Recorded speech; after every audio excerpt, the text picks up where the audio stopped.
Hello, you wonderful people, and welcome to another episode of Super-Fanta-Fi. This being a show where we talk about TV shows of the supernatural, fantasy, and/or science fictional genre. For today's episode, I'm going to talk about the latest episode of Pandora.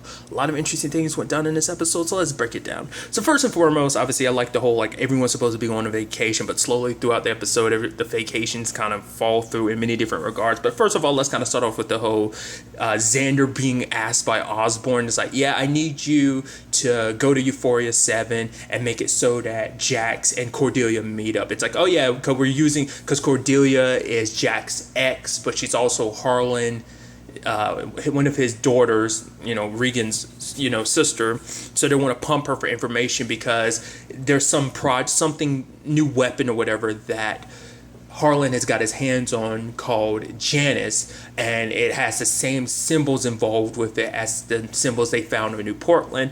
And it's like, yeah, so go ahead and get Jax there to manipulate this whole situation. He's like, nah, I don't. Xander's like, I don't want to. He's like, basically, Osborn's like, it's not about what you want. This is what's going down. So whatever means necessary, get it done. And I was actually surprised Xander kind of straight up told her. To be fair, he was kind of beating around the bush because obviously he doesn't want to do this because no matter what the circumstances is, he does like Jax. But I mean, to be fair, he kind of had no choice. He kind of had to be upfront about it. I mean, I guess there was part of me thinking like, oh, they'll start off like that, and then eventually it'll be like, oh wow, look, Cordelia's here, and then he fools her in. But it's like, no, like he had to tell her straight up, and I mean that at least shows, he has some integrity when it comes to that situation. Obviously, she's reluctant, but then he kind of teases it by being like, hey, there might be something related to what happened to your parents, just because the same symbols that are following on New Portland are connected to this whole Harlan Freed situation too. So she goes. At the same time, there's the whole thing with Thomas and Atria enjoying time together. It's like, oh, we're going to be here because she's stuck at the academy because of her grades had slipped or whatever. And Thomas is like, no, we're going to spend time together. We're going to be together, just you and me. Riding on a bike is cute and adorable. Raylan sadly had stayed behind because he had changed his mind last second because he wanted to stay because he likes Jax. It's kind of been pretty obvious for a while now, but he doesn't, she's off of Xander, so he goes kicking it with Thomas and Atria, and I love that. It's just kind of like, oh, Raylan, what are you doing? He's like, am I interrupting something? And you have Thomas being like, yeah, and then Atria's like, nah, come on, sit down, you hungry? He's like, oh yeah, I'm actually pretty hungry, and Thomas is looking like, what the fuck? What? This is date time, just me and her, and yet you're crashing, and and then I love it that Atria and Raylan are on the bike together, and you have Thomas carrying the picnic basket behind them walking. It's like, that was hilarious. I love that.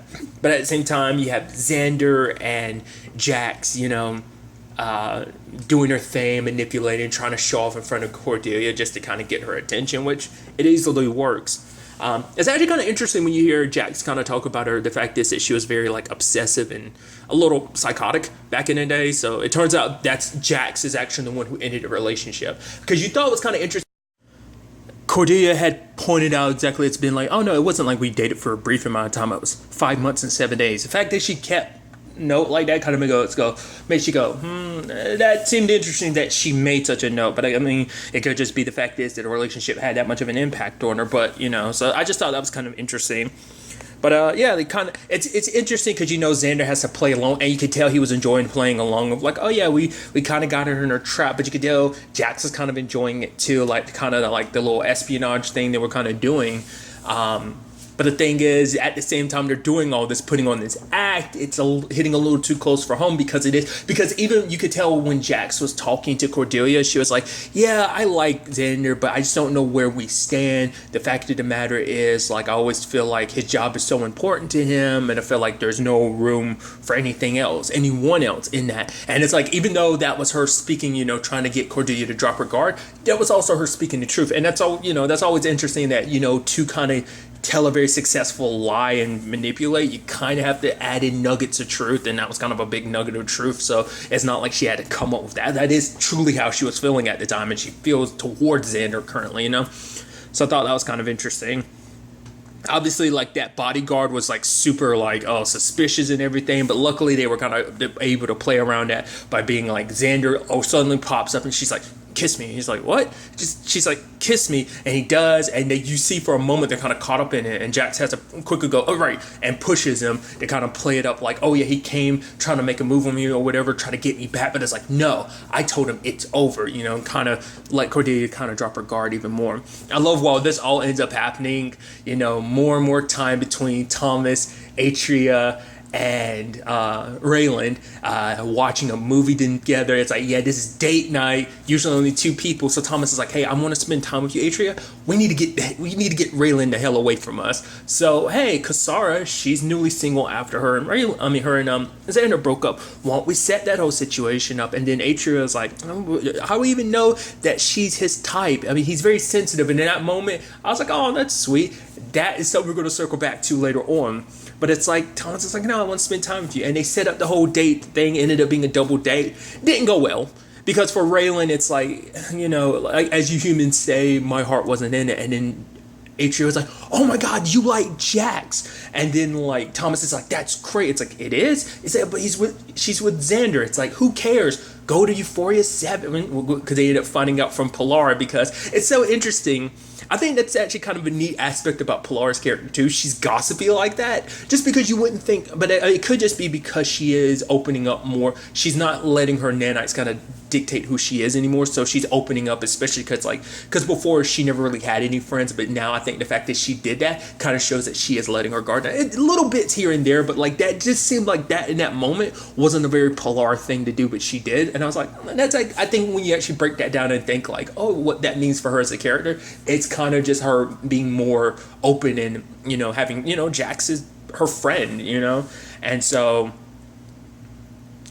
being a part of this group, I think she's letting her guard down a little more each episode, I just thought that was kind of a neat little thing when you actually think about it. But she was the one that told him she was on Euphoria 7. I love Thomas and Atria turn, and it's like, oh, he's gone. Now, really quickly, I'm gonna go ahead and talk about that other thing. It's so interesting because Atria is making out with Thomas. It's like, what? He's like, how do you really feel about it? She's like, I like you. I want to be with you. And he's like, I've been reading your mind all day. She's like, so why yes? Because he's like, you're thinking that you like me, that you want to be with me, but that's what you're thinking, not necessarily how you're feeling, because you want to be with someone else. You want to be with Raylan. And it's like, wait, what? And then it starts piecing together. It's like, why she interrupted her date. It's like, if you really felt like that towards Thomas, why would you bring someone else in? You were having so much fun and whatnot. Yes, but how Thomas feels for Atria isn't how she feels for him.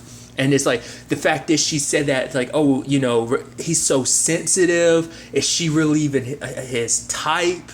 The fact is that she was so welcoming to him on their date. Like I said, that's an intimate moment. You bringing someone else in, it's proof that you're not really into it. And Thomas, he saw the signs, but the thing is, he probably didn't really want to listen to it. But it's probably like the moment Raylan wasn't around, like certain aspects about her shifted in her mind. So that's probably what it made it solidified in his head. Like, it's Raylan you actually like, not me. And it's like, that's interesting. I wonder, when did that start? Maybe because, to a certain extent, they're kind of the same, because they're both outsiders. Because her as a clone and him as a Tarian, like, they're both one of their own kind. Like, they're only one of their kinds at that academy. Everyone else is human. So I think that's something to kind of end up bonding over. And I'm curious, is that what kind of resonates with that, Because even like her, like, wait, you like Jax? Like, it was almost like probably like subconsciously, she was like, oh, you like Jax? And maybe, I don't know. I just thought that was such an interesting, like, oh, like, this whole thing is getting muddied. Because Xander obviously likes Jax. Jax likes Xander, but their relationship can't really happen. And it turns out Raylan likes Jax, but Atria likes Raylan. Thomas likes Atria. It's just like this long line of just complicated, muddied relationships. People liking people, and it's just, holy crap, that's super complicated. You can't even say that, oh, that's a love triangle. I mean, Jax, Raylan, and Xander kind of are, but sure, it's just, I don't know. I mean, it was already complicated from the beginning, because even when Greg was interested, first showed signs of being interested in Jax, you could tell Xander, well, kind of was. You can tell Raylan kind of was too. So it was a complicated thing even back then, and now it's gotten even more complicated amongst this group of friends. If anything, I was kind of thinking maybe Raylan and Pilar. That's what I was thinking, like them being on vacation together. Like I thought that was going to be that, but it's like no, not unless that ends up being like a Thomas and Pilar thing. If that ever ends up happening, I don't know.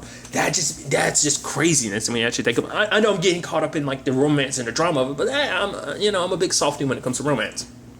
Nevertheless, they were able to get the information off Cordelia, but it turns out that information, Janice, is another portal, like the same one that's on New Portland, hence why the same symbols and whatnot. So, okay. What I thought was kind of interesting is, though, those were those creatures. We haven't seen hide nor hair of them since New Portland. Like, obviously all of them were killed, but, like, what about them?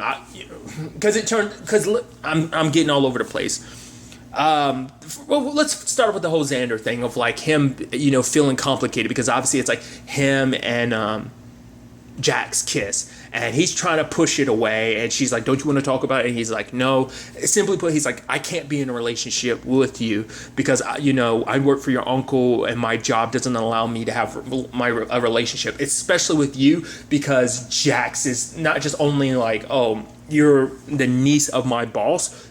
You're also part of my mission is to watch you objectively, and I can't do that if I have feelings for you. So there's that. And I just thought it was kind of, it's a sad situation because even Jax is like, "Oh, did you even say no at any point?"